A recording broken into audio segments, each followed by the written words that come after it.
Snow fell gently outside the tall glass windows of the CEO's mansion, a house too big for one person, yet too silent for comfort.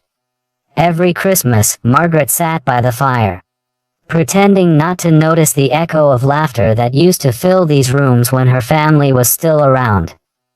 She had everything money could buy, except someone to share it with. Her assistant had begged her to attend the company's Christmas party that evening, but she had refused, as always. "Christmas is just another day," she'd said coldly, pouring herself another glass of wine. But when the clock struck 8, a sudden knock echoed through the marble hallway. Margaret frowned. She wasn't expecting anyone. When she opened the door, a man stood there, holding a little girl wrapped in a faded red coat. The child's cheeks were pink from the cold. The man smiled apologetically. "I'm sorry to bother you, Mom. Our car broke down. We saw the lights and hoped we could just use your phone." Margaret hesitated. She rarely let strangers in, especially on Christmas, but something about the little girl's trembling hands made her step aside. "Come in," she said quietly. They entered, grateful and shivering. The man's name was Daniel. He worked 2 jobs and was taking his daughter, Lily, to visit her grandmother. They'd been driving for hours when the storm worsened. While Daniel called for help, Lily wandered toward the fireplace, her eyes wide at the decorated tree that stood untouched in the corner. "It's beautiful," Lily whispered. "You must have lots of people coming over." Margaret's throat tightened. "No," she said softly. "It's just me." The girl tilted her head. "But Christmas is for being together." Margaret forced a smile, but her eyes gave her away. She hadn't celebrated together in years. When Daniel finished the call, he thanked her again. "Tow truck's on its way, but it'll be a couple of hours," he said. "We'll wait outside if you'd prefer." "Don't be ridiculous," Margaret interrupted. "Stay here where it's warm." She found herself heating cocoa, something she hadn't done since her son was a boy. The 3 of them sat by the fire, talking about everything and nothing.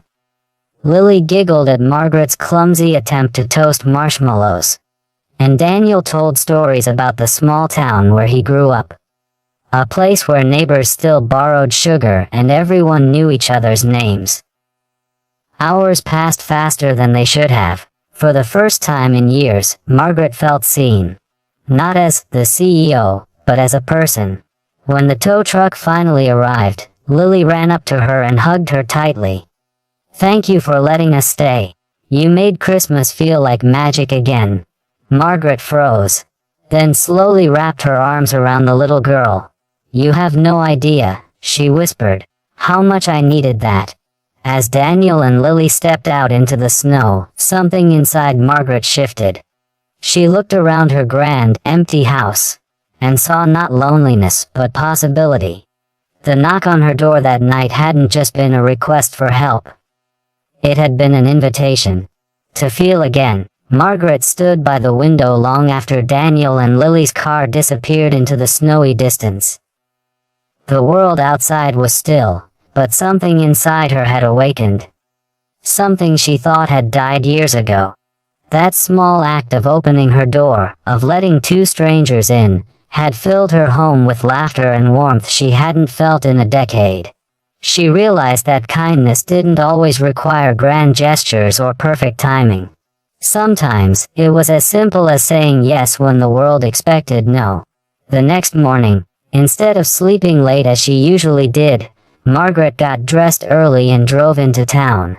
She stopped at a small cafe, bought hot chocolate for everyone inside, and left without telling anyone who she was. The joy on their faces reminded her of Lily's smile.